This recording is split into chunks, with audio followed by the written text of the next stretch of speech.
Foli ani waliɲumandɔn bɛ kɛ ka ɲɛsin an balima TV Cherif la lagɛbagaw Mali kɔnɔ ani Mali kɔ kan. Ni kuma in b'a sɔrɔ aw minnu sigilen don jabarani kɔrɔ yaasa a bɛ se ka faamuyali sɔrɔ an ka bamanankan kunnafoniw na minnu bɛ ɲɛfɔli kɛ Mali kunkan ko kibaruyaw la ani diɲɛ fan wɛrɛ tɔw la. An b'aw ladɔnniya k'a fɔ n ko nin y'a kuma selen.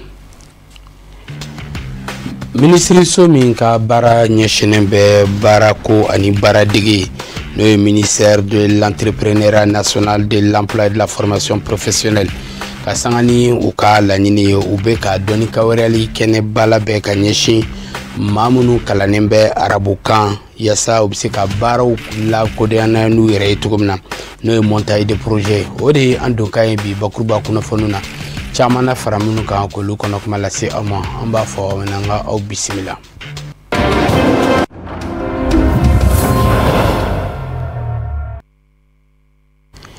Ka foli kurakuraya ka ɲɛsin aw bɛɛ lajɛlen ma Mali kɔnɔ ani Mali kɔ kan. I n'a fɔ bakuruba kunnafoniw na an y'aw tulo lasumi k'a jira k'a fɔ ko minisiriso min ka baara ɲɛsinnen bɛ baaradege ale ni baarako yakubali ma Mali jamana kɔnɔna na ka sanga ni u ka laɲini ye u ye dɔnni kawɛrɛli kɛnɛ sigi ka ɲɛsin maa minnu kalanna arabukan na yaasa u se ka baaraw boloda u yɛrɛ ye cogo min na n'o ye montage de projet. Ni baara kɛrɛnkɛrɛnni a kɛra ka bɛn fɛn min ye tɛnɛndon octobre kalo tile 13 san 2025 a ko bɛɛ lajɛlen tun bɛ ministre min ka baara ɲɛsinnen bɛ o ko jalatigɛli ma n'o ye ministre de l'entrepreneuriat national, de la formation professionnelle ye. Cherif la ka ciden minnu tun bɛ Tɛnɛɲa Tarawele a n'a ka jatala Seydou Ɲare don. Formation dayɛlɛli kɛnɛ min filɛ nin n'a ɲɛsin bɛ arabu kalankɛlaw ma a kun ne ka se k'u lakɔgɔ ni ka baara sɔrɔ sira jira u la ni u kɛ kɛnyɛrɛ ye baarakɛla ye. Kɛnɛ in dayɛlɛla ni kɛnyɛrɛ ye ni baaradege minisiri ɲɛma ka folikan tali ye k'a ɲɛsin ANPE directeur général ma u bisimilali la. A ka kɔrɔfɔ kɔnɔna la a ye kuma caman fɔ minnu ye jigisigi kuma ye k'a ɲɛsin maa 25 ninnu ma minnu bɛna lakɔgɔ. An b'a dɔn tigitigi minnu formelen do arabukan na ani minnu ye diplôme sɔrɔ arabu diplôme sɔrɔ u ka se ka baara sɔrɔ bi na jamana in kɔnɔ a ɲɛ ka misɛn dɔɔni barisa n'i y'a jateminɛ baara minnu ka ca olu ɲɛsinnen do diplômew ma minnu ye u ka kalan kɛ français la. Donc o de y'a to jamana kuntigi son excellence le général d'armée Assimi Goïta o y'a CEFORPA créé parce que a kun tɛ yen walisa o kɛra 2022 walisa formation ani aw haminakow ka se ka gérer o yɔrɔw la fɛn min ye formation ko ye ani insertion ko ye ani k'aw dɛmɛ aw ka se ka baara dɔ k'aw yɛrɛ ye walima aw yɛrɛ ka se ka baara sɔrɔ tɔw b'a sɔrɔ cogo min sur le marché du travail. Donc au kɔnɔna la an ka département bɛ k'a cɛsiri en tout cas depuis ne kɔni nana directeur vraiment haminen do kosɛbɛ aw ka ko la don o don an b'a kuma kɛ an ko wajibi il faut que an fana k'an ka priorité ɲɛsin aw ma. Donc bi na an bɛ se k'a fɔ an bɛɛ nimisi wasalen do au moins fɛn dɔ bɛ ka daminɛ quoi pour que ka se ka aw haminakow soulager ni Ala sɔnna. Arabu kalanbaga minnu garisɛgɛ donna ni formation in na formateur ale waliɲumandɔn foli ta k'a ɲɛsin an ka furancɛra fanga maa ɲɛma ma n'o de ye son excellence général d'armée Assimi Goïta ye n'ale ka sɔn ni sebaya kɔnɔna la kɔfilɛ kɛra arabu kalandenw na u ka lahalaya la a sɔrɔla ka fara kan k'a fɔ ko fɛɛrɛ ni dabali minnu bɛna ɲɛfɔ ni arabu kalanbaga ninnu ye o tɛna kɛ bɛɛ sɔn dɔɔni ye ka da la a man kan ale k'olu baara tɛmɛsennaw fɔ an ye. Jamana bɛ fɔ ka jamana waleɲuman dɔn nin ko in na kosɛbɛ parce que a bɛna kɛ sababu ye arabu kalankɛlaw fana bɛna se ka soit u bɛ baara sɔrɔ u yɛrɛ ou bien olu yɛrɛ bɛ kɛ employeurs ye u yɛrɛ bɛ baara créer ka se ka baara kɛ. Donc o hukumu kɔnɔ vraiment ka taa direction mun yɛrɛ cellule mun ɲɛsilen bɛ nin baara ma n'o ye CEFORPA ye voilà directeur a n'a baarakɛlaw bɛɛ lajɛlen u jijalen bɛ ka ministre ka laɲiniw bɛɛ lajɛlen sabati. Donc ne bolo en tout cas arabophones ka seli de bi u ka fêti do. Donc ni Ala sɔnna ni ɲɔgɔnw cayara chômage bena se ka kele arabophone fana tula. Seforpa n'ale bangera jouer kalo kile 28 san 2022 kɔnɔna la. A ka mission dɔ de ka se ka maa minnu n'u ye arabu kalan kɛ ni diplôme b'u bolo wali kelen n'u formelen do arabu kalan na ka taga sira dɔ jira u la min b'u ka baarako sɔrɔli nɔgɔya ka fara o n'a ɲɔgɔnna wɛrɛw kan. An bɛ foli lase aw ma o kɔfɛ an bɛ foli lase an ka ɲɛmɔgɔ bɛɛ lajɛlen ma ɲɛmɔgɔbaw à l'occurrence son excellence le général d'armée Assimi Goïta.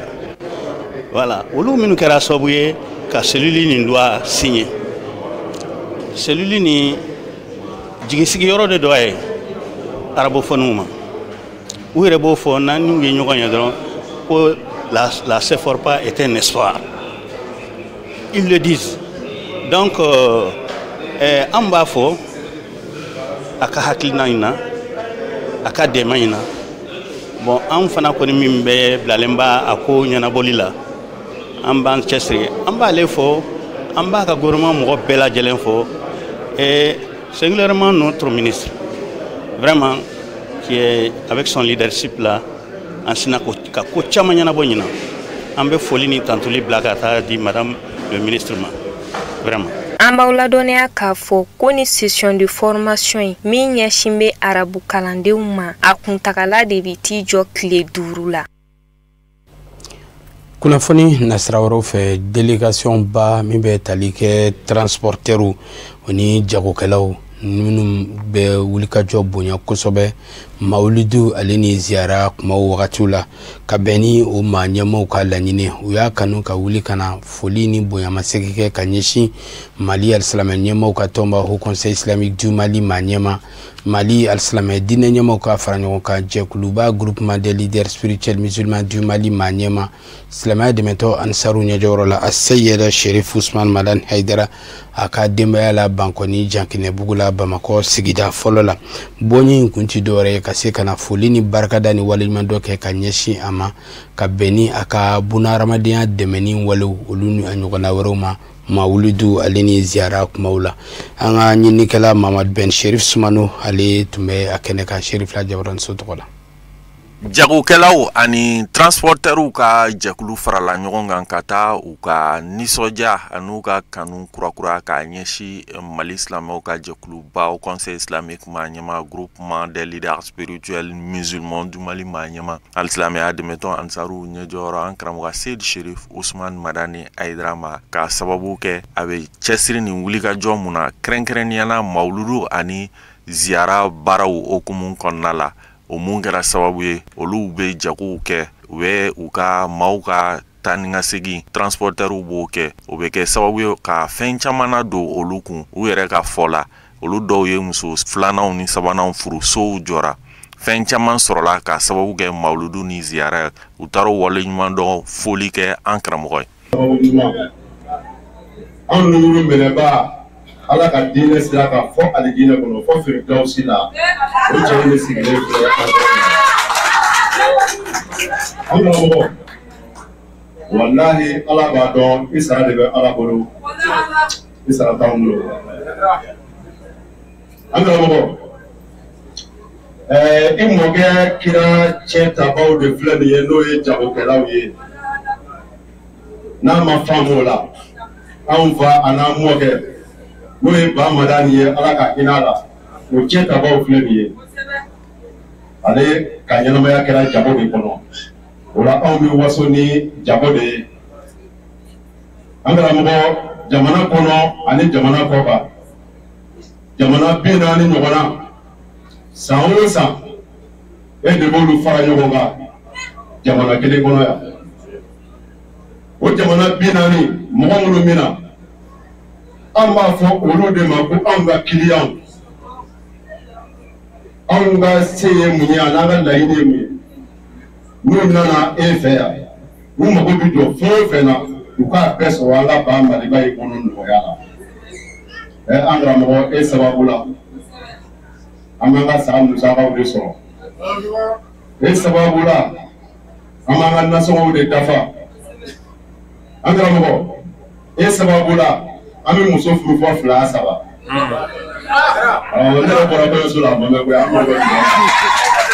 Nin bonyama segin kɛnɛ mun sigilen filɛ commerçant ani transporteur fɛ a kɛra nisɔndiyaba ye a kɛnɛ ka Mali silamɛw ka jɛkuluba Conseil islamique maa ɲɛma groupement des leaders spirituels musulmans du Mali maa ɲɛma hali silamɛya dɛmɛtɔn Ansaru ɲɛjɔyɔrɔ a y'a ka nisɔndiya yira.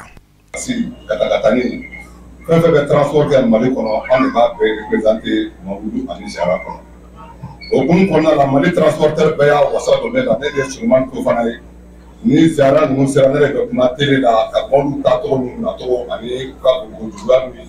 farikow la ne de bɛ kuma la san o san Ala barika la ni Ala ye an sigi o kɛnɛ fɛnɛ kan su in na ka na ɲɛda karamɔgɔ kan ka bonyamasegin k'a ye transporteur bɛɛ lajɛlen tɔgɔ la Mali kɔnɔ Mali kɔ kan ko an kana kana karamɔgɔ Ayidara kana a barikada ko Mawudu k'a jara k'a tun bɛ luwansew la ko Ala ye so nɔgɔya an dɔw ye Bamakɔ bi ka sababu kɛ Mawudu ani Zara ye ka tila k'a fɔ karamɔgɔ Ayidara ye an bɛ don min na ko bi Mali kɔnɔ ni Zara ni Mawudu daminɛ an b'a fɛ a kana dabila yɛrɛ bilen parce que anw ka hiji de bɛ kɛ Mawudu ani Zara kɔnɔ n'a fɔra ko hiji daminɛna dɔrɔn i b'a sɔrɔ sɔgɔma bɛ ka ne yɛrɛ wele san ani waati fo fana a hiji ye don jumɛn ne b'a fɔ an bɛ yɔrɔ la fɔlɔ n'an taara yɔrɔ la hiji bɛ kɛ don min na an bɛ na se place la k'o ɲɛfɔ an ka jansɔrɔ su in na kunba belebele fila don o de ye commerçants ni transporteurs Mawudu ni ziyara tɛmɛnen kɔfɛ an wulila bonyamasegin de la ka na an karamɔgɔkɛ fo k'a barikada ka sababuya kɛ ziyara kɔnɔna na Mawudu kɔnɔna na commerçants minnu ye feere kɛ u ye sɔrɔ min kɛ transporteurs minnu fana ye baara kɛ u fana ye sɔrɔ min kɛ donc k'u tɛ se ka sigi fiyewu f'u kana karamɔgɔkɛ barikada k'a yira la vraiment bonya ka di u fana bɛna bonyamasegin k'a ye u ye hɛrɛ min sɔrɔ hɛrɛ u tɛ fɛ ka da o kelen na donc u bɛna karamɔgɔkɛ ka bonya segin a ma donc o de y'an segun ya su in na an n'an baarakɛɲɔgɔn bɛɛ ani commerçants bɛɛ Mali kɔnɔ Mali kɔ an nisɔndiyara an y'a dɔn an bɛ bonya min sɔrɔ karamɔgɔ fɛ an sigilen kun don n'a ye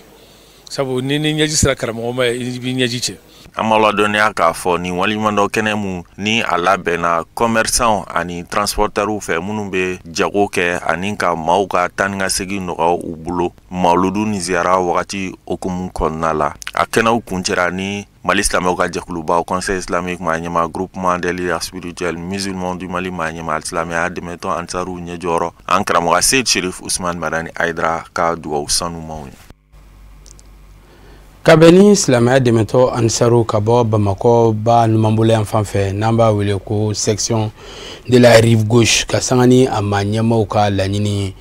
karamɔgɔ Ayidara ka foroba min bɛ dɔnɲumanakaw fɛ yen n'o ye kabaforo ye silamɛya dɛmɛtɔ Ansaru cɛ ani muso denmisɛn ani maabakɔrɔ ka bɔ Bamakɔ ba bolo numan fan fɛ u bɛɛ lajɛlen farala ɲɔgɔn kan ka taa ni kabatigɛba in n'a kɛra ka bɛn karidon octobre kalo san 2025 nin kɛra dɔnɲumanakaw fɛ yen nɔ an ka ciden minnu tun b'o nɔfɛ an k'u ka sɔrɔliw ɲamada.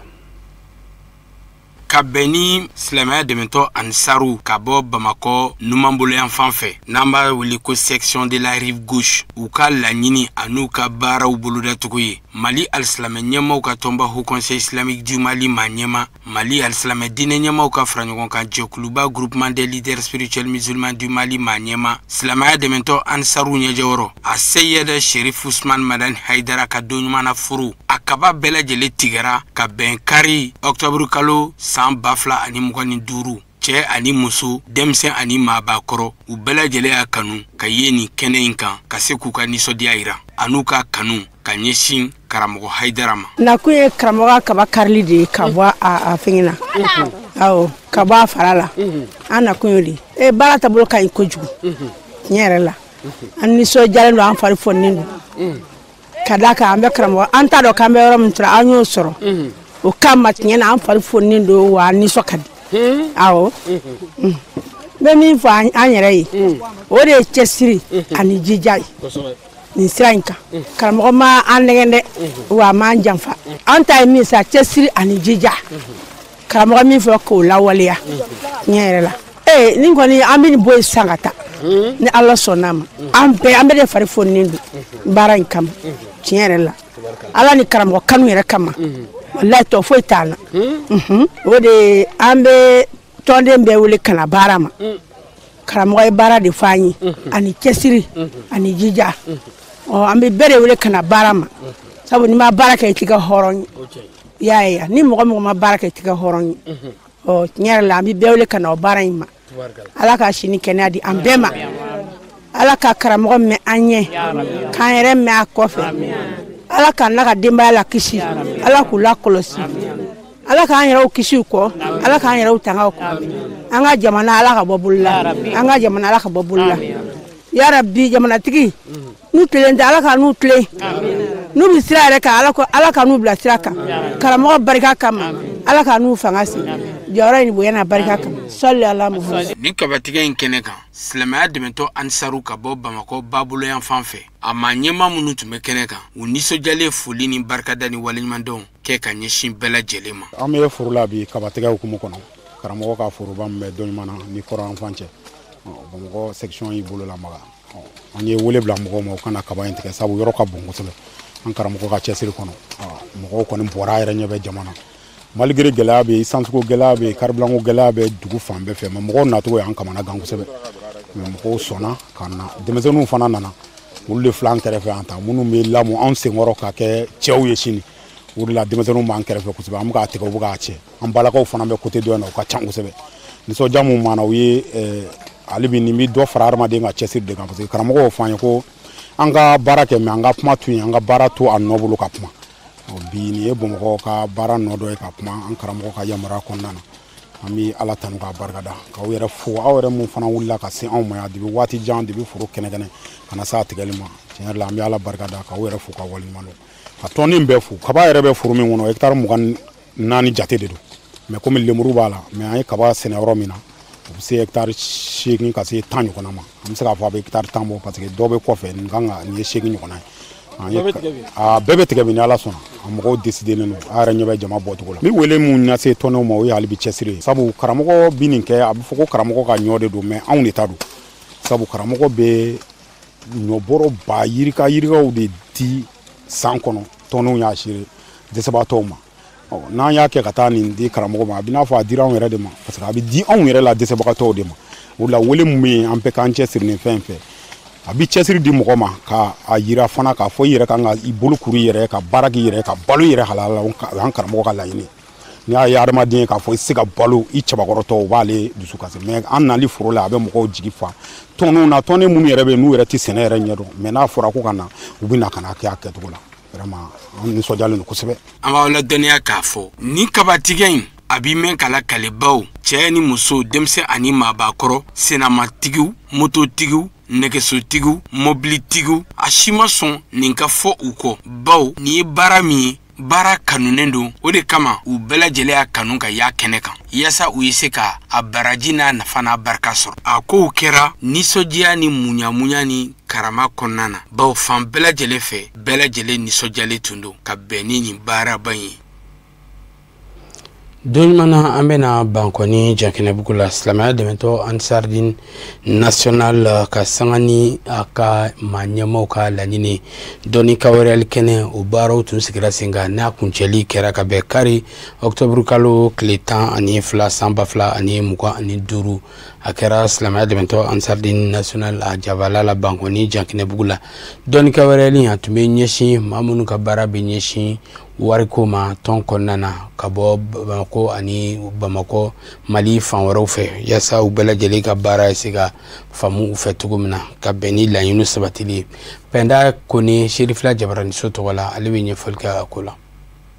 ka sanga ni Fédération Ansardine ma u ka formation ye san o san ɲina u y'a laɲini ni ka coordination wariko baara tigilamɔgɔw de kɛrɛnkɛrɛn ni ka lakɔgɔli formation kɛ olu kun walasa ka se k'u ka dɔnta bonya ni ka faamuyaliko ɲuman d'u ma u ka baara taabolo la an bɛ formation de kɛnɛ kan ni wagati in na formation ye bureau national ka formation bolodalen ka bila sen kan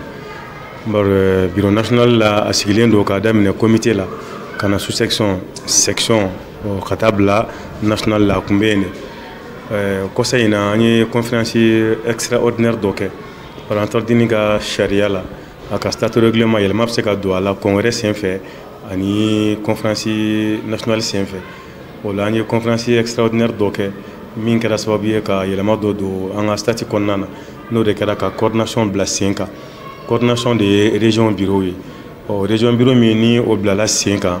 bi ni entretien ta a sigilen do comité sous-section section coordination ka se nationalement wala o sira fɛ entretien ka baara ye n'a ye jɛkulu minnu bila sen kan ni mandaw yɛlɛmana a bɛ lakɔgɔli kalan kɛ a ka bureau denw kun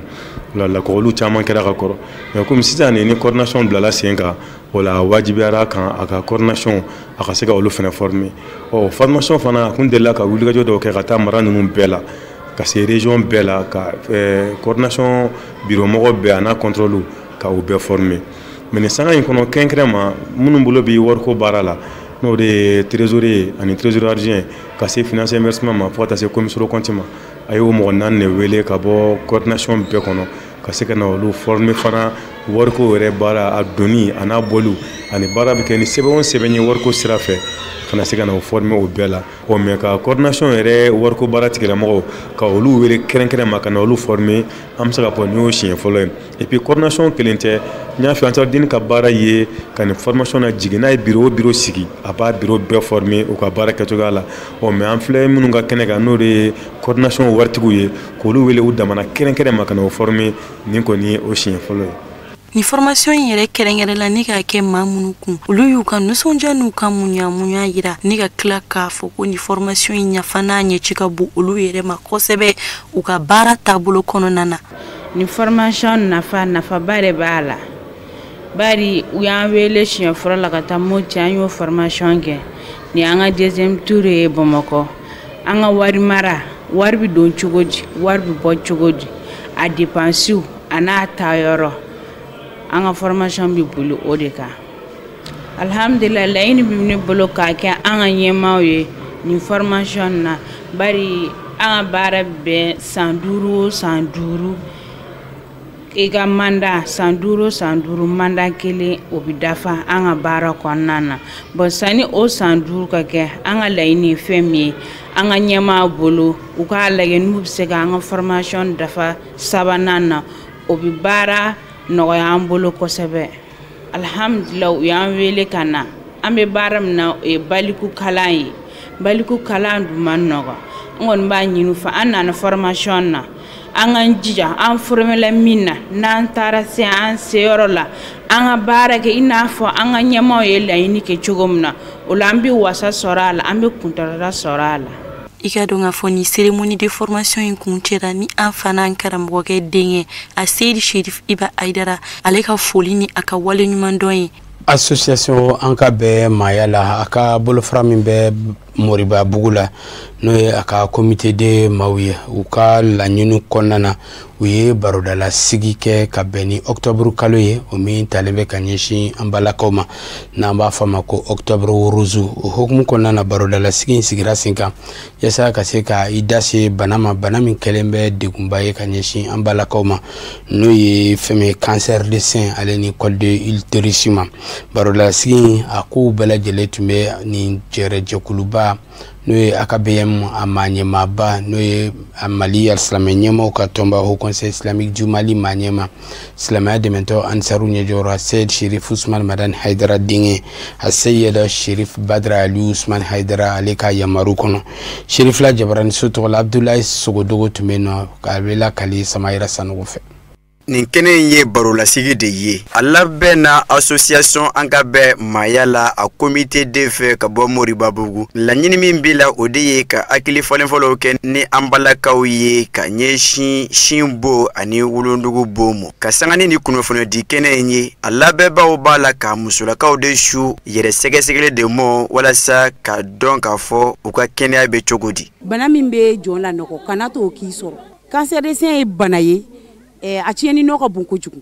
i bɛ kɛ den kɛrɛfɛli sɔrɔ a la i bɛ kɛ ɲugutɔmɔgɔ ye a la cancer de col l'utérus y'o fɛn kelen de donc n'i wulila joona ka se dɔgɔtɔrɔso la olu de b'a ɲɛdɔn ni fɛn y'i la i ma tɛ fɛn min dɔn ni fɛn y'i la i ma ɲɛ ma deli fɛn min na a ka kan i ka wuli ka se kɛnɛyaso tigilamaaw ma sabu kɛnɛyaso bɛ fan bɛɛ fɛ a bɛ sigida bɛɛ la a bɛ quartier bɛɛ la donc a ka kan i ka wuli ka se kɛnɛyaso tigilamaaw ma u ka lajɛli kɛ i la u ka se k'a dɔn min b'i la n'a dɔra joona a ka ca Ala fɛ fura bɛ ɲini a la fura bɛ sɔrɔ a la mais n'a ma dɔn joona a kɛlɛli ye baaraba. A nafa ka bon o de siratigɛ la association an ka bɛn maaya la a ka wele jaabi la an balakaw fɛ ka bɔ fan caman fɛ walasa ka se ka na somɔgɔ sama sɔrɔ ni kɛnɛba in na min bɛ ka ɲɛfɔli kɛ o ye sin bon ni wolonugu bon kan o cɛla maa sɔrɔla min ye a yira k'a fɔ a kun bɛ ɛ la wa a sera ka kɛnɛya ka sanga ni a yɛrɛ ka wulikajɔw ni dɔgɔtɔrɔw ka baaraw ye.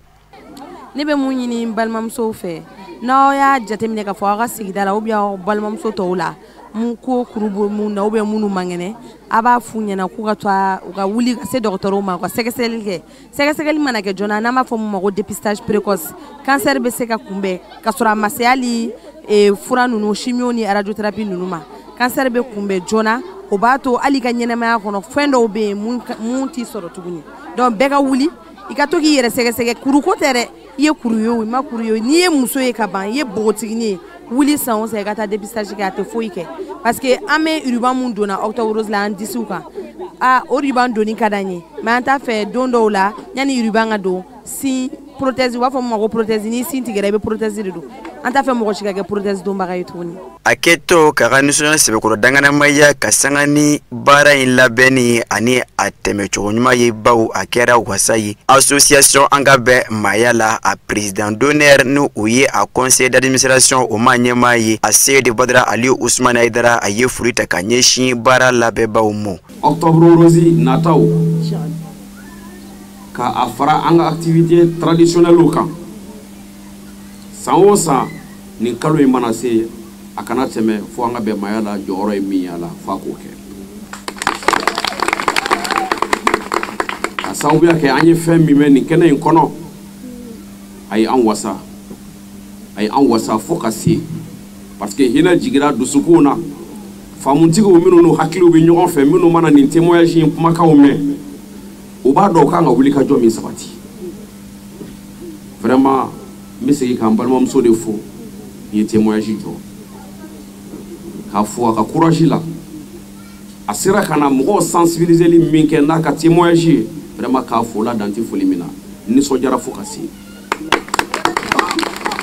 a foli laban tɔn yɛrɛ denw na ni o y'a militant ye a n'a militantes ye ka ɲɛmɔgɔyaso fo n'o ka présidente ye ka laban tuguni ka famille wɛlɛkɛ min fɛnɛ fo u ka wuli ka jɔ la janko ni activité ani mɔgɔ mɔgɔ farala o kan janko ni activité bɛ se ka ɲɛ cogo min na an bɛ bɛɛ fo dan tɛ foli min na vraiment k'a fɔ aw ye ko aw ni ce aw faso jɔli la faso bɛ jɔ tan de dɔɔni fo an b'an senkɔrɔ sɔrɔ. Ka sanga ni a nafa ye kɛnɛya yiriwali bunakun kan a ka ja kunnafoni sanuma minnu bɛ sɔrɔ a kɔnɔna na ka ɲɛsin u ka kɛnɛya lahala ma an balakaw bɔra fan caman fɛ walasa ka na kɛ ni kunnafoni baara ninnu seereya ye min labɛnna association an ka bɛn maaya la a comité de fɛ Moribabugu kɔnɔna na ni a baaraw bolila Shimbo ani wolonugu bo kan ka don kɛrɛnkɛrɛnnen tali ka di association an ka bɛn maaya la a PCA mo a baara labɛnbaw fɛ o kɛra kɛnɛ la waati la kumaba dɔ ye. O de b'an kɛ ka farafinna ani diɲɛ fan wɛrɛ kibaruyaw lasɔrɔ karamɔgɔ Musa Fanba ka laseliw la.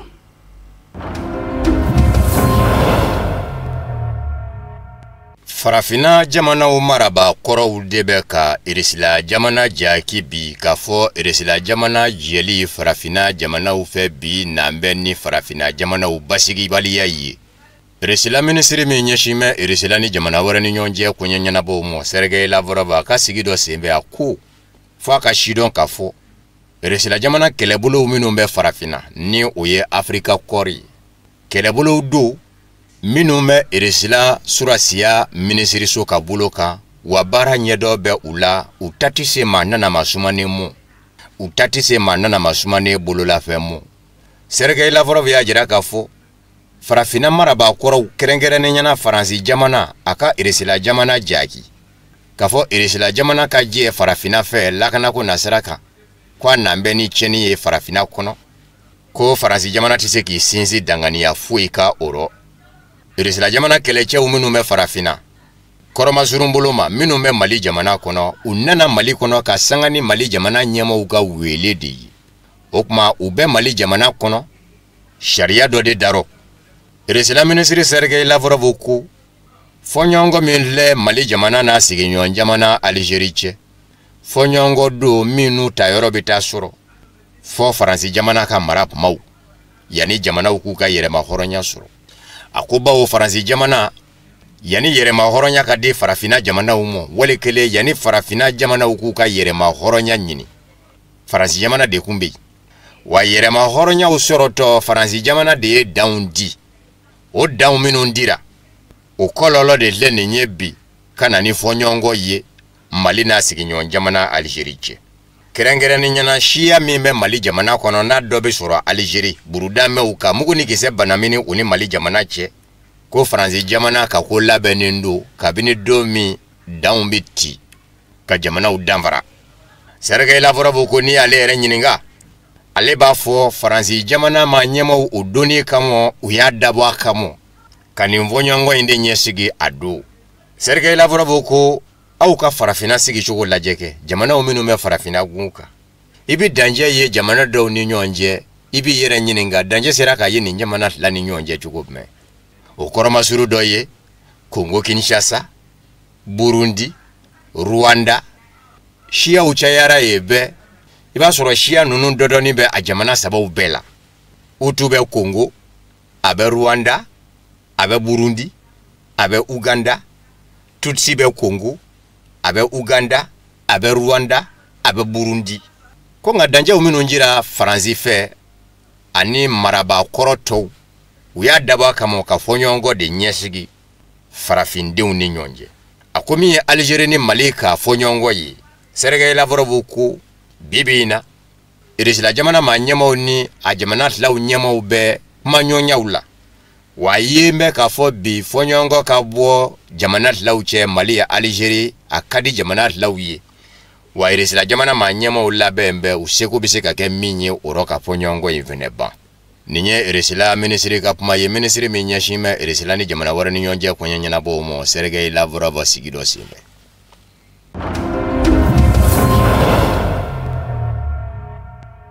Dimanche octobre kolot leta anit la Madagascar kauka jamana nyama Angela Joel.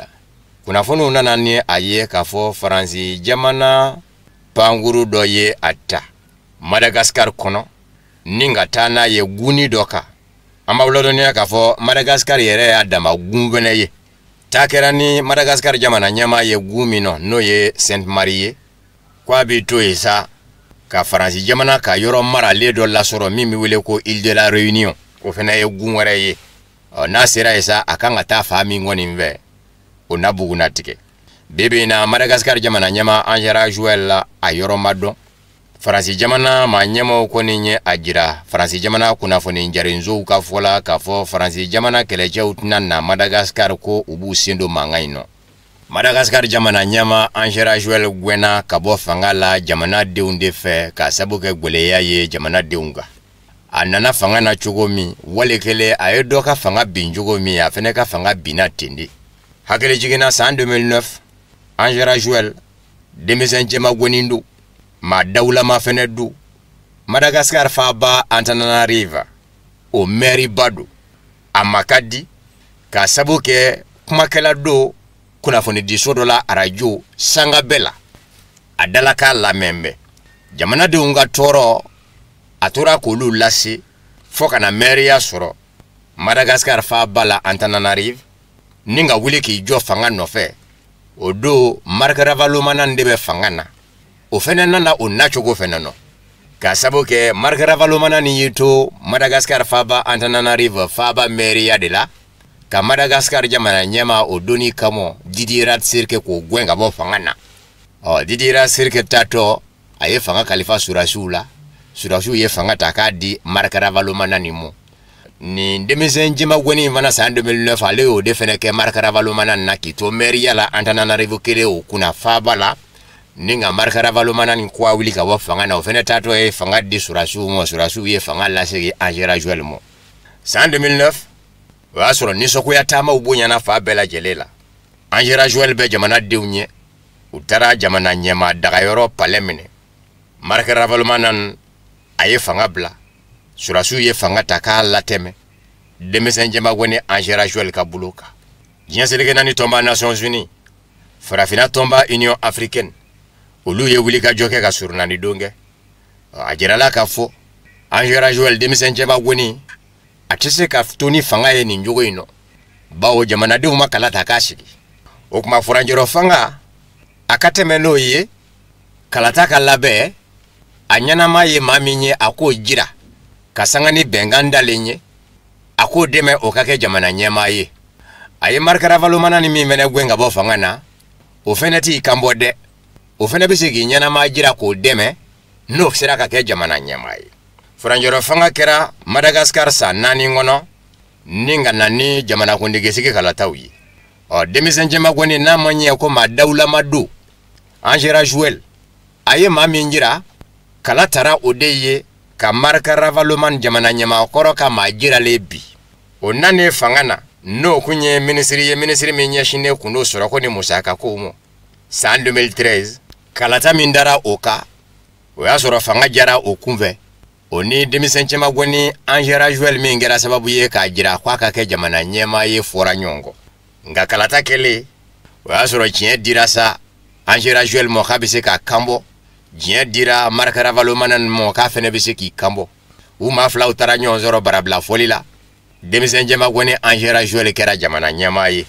sa 2018 ni sa 2019 sa 2023 ay mandat la nanyini ayosoro nga manga biraka wula nofe kasabu ga jamana de ko gule ya be Madagascar jamana donga dugo jako mukaninda maya ke chugote ka noya ubula barata saratika de kuntara anuche wa jamana de unyoro ka la nyini akake jamana nyema ye uyu sinzi o saratika deka na manye ko mabwa srafe jamana de unyobuli ka joka nofe la kana tikila ma ufume ka bone ba vladu jamana de nguna amanye mingo akera oye shibiri ka dugo je dimashila la kana tikila ma do ko utise ka fara jamana nyema ka bone ba vladu jamana de nguna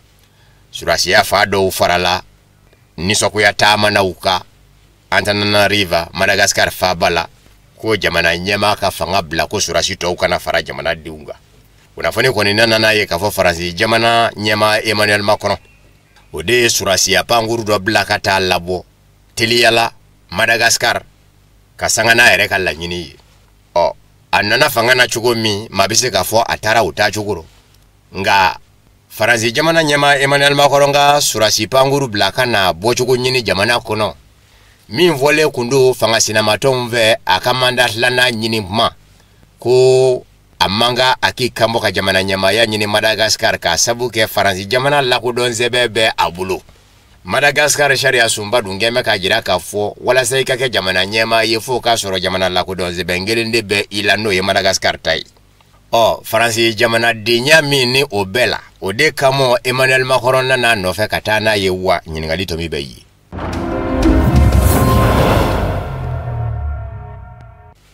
Emmanuel Macron ka gouvernement ngura sigile mi ministre nyama ya be Sébastien Lecornu bulo chiet la nana ana sera soro wa politique binako jatemine baba do faransi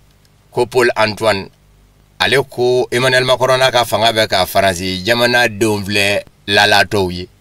ani eresila jamana kuna fone de sera Sputnik Afrique Paul Antoine ko ministre nyama de lenye ambulo ministri nyema mingo ke etna ke ministri nyema ye ka sabu ke domina kera ministri nyema ya mabokar la kandene nzoro ayijo ka yi wala seme bawgele ya bebe faransi jamana kono politiki binakuka natara wasablo kono wasade unye koro ko ukadana ya da aka gouvernement ka ubabi olude ka cha wasablo kono fanga sina maton Emmanuel Macron ka kla kadana ya kura ya katu ye wala seme ngabo ministri nyema ya la wanyi sege alatu ministri unyini ka fara yere ka Paul Antoine ko intise ga serasuro resela kuna fundi sera Sputnik Afrique ye Paul Antoine nyininga yala movamu faransi jamana fanga nyini ndo do ke wale la fanga nyini ndo mimbe ki yere ke fanga sina matonye kate Emmanuel Macron ga fanga fe no e rassemblement national yi fanga nyini ndo minde dinanguro mingo faransi jamana soro be ka be faransi jamana dewo akachala mabe mala o keme ka ye inafo na gwen fanga nyini ndo na kera fanga soro fenyi faransi anyema yabe musulaka buloko Marine Le Pen Paul Antoine ko o fanga nyini ndo minyo ye aka fanga sina matonya kuna siri bela bawo fanga sina maton rassemblement national ko kate Emmanuel Macron ga fanga fe nga siɲɛ fila n'a fɔra ko Emmanuel Macron ka fanga ka bi i b'a sɔrɔ u bɛ k'u yɛrɛ sɔrɔ Emmanuel Macron ka fa fɛ a ko kuranko nasira fɛ bi tajiko nasira fɛ bi gɛlɛya bɛɛ bɛ Faransi jamana kan wa dunanw ka ko jateminɛni ngoro Faransi jamana a denw a ka d'u y'a ka kɛ cogo min Emmanuel Macron tɛ ka taa n'o ye a ko Ukraine ko fɛnɛ nana ko tɔ k'a kɛrɔ ko Ukraine jamana denw u bɛ ka Faransi jamana nafolo k'u sago ye ka sabu kɛ Emmanuel Macron ka laɲini ye o kuma kɛlen la Faransi jamana denw bɛ ka gazi san sɔngɔ gwɛlɛ la ka sabu kɛ o de ka di Emmanuel Macron ye a ko Emmanuel Macron bɛ ka Faransi jamana denw kɛ a ka tulonkɛminɛnw ye.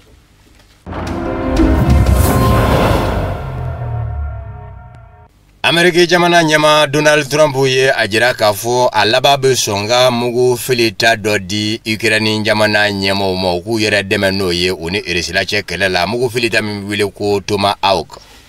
Rusila jamana ɲɛmaw ye jaabili kɛ k'a fɔ minɛnw bɛ u bolo min bɛ se ka o mugu filita in fɛnɛ kunbɛn hali n'o y'a sɔrɔ mugu filita don min tɔgɔ ka bon bi. Rusila jamana wasabulon kɔnɔ jɛkulu min ɲɛsin bɛ lakanako ma o ɲɛma danga Alexei Zhuravlyov a ko Rusila jamana kɛmɛ ka labɛn min kɛ Tomahawk kama ka bɔ Ameriki o bɛ wele u fɛ Rusila ko système S-350 k'a dabɔ mɛ tigitigi ni mugu masina yɛrɛ de kama n'a kɛra difɛn ye Ukraine jamana ma don min a ko Tomahawk kunbɛ ka di Rusila jamana fɛ kojugu hali n'a tɔgɔ ka bɔ diɲɛma bolo bi k'a sabu kɛ Ameriki jamana ka fɛn dilanlen don ko wa ko u modnande kabini domina Rusila jamana bɛ wele ko IRSS u bɛ ni mugu in galamo Ameriki jamana u bolo wa u ye labɛn bila sen kan k'a kunbɛn a ko bawo Rusila jamana b'a dɔn k'a fɔ Ameriki jamana ka mugu filita in ni o ye Tomahawk ye mugu jugu baratu yɔrɔ bɛɛ la a n'o bɛ se ka wuli fana n'o ye ogive nucléaire ye ko b'a jira Rusila jamana la k'a fɔ nin y'an don dɔ ye kɛlɛ jate wɛrɛ kɔnɔ an b'a ladɔnniya k'a fɔ Donald Trump kɔsa in na de a y'a jira k'a fɔ a laban bɛ sɔn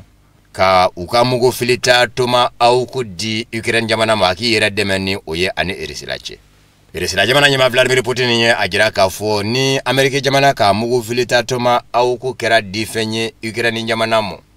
k'a na fiɲɛ don ani Ameriki jamana ni ɲɔgɔn cɛ jɛ la. Vladimir Putin ye a jira k'a fɔ Ukraine jamana tɛ se ka Tomahawk mugu filita in labaara fiyewu ni Ameriki jamana surasiw ma ye Ukraine jamana kɔnɔ Ukraine kɛlɛcɛw dafɛ k'u dɛmɛ a baara la.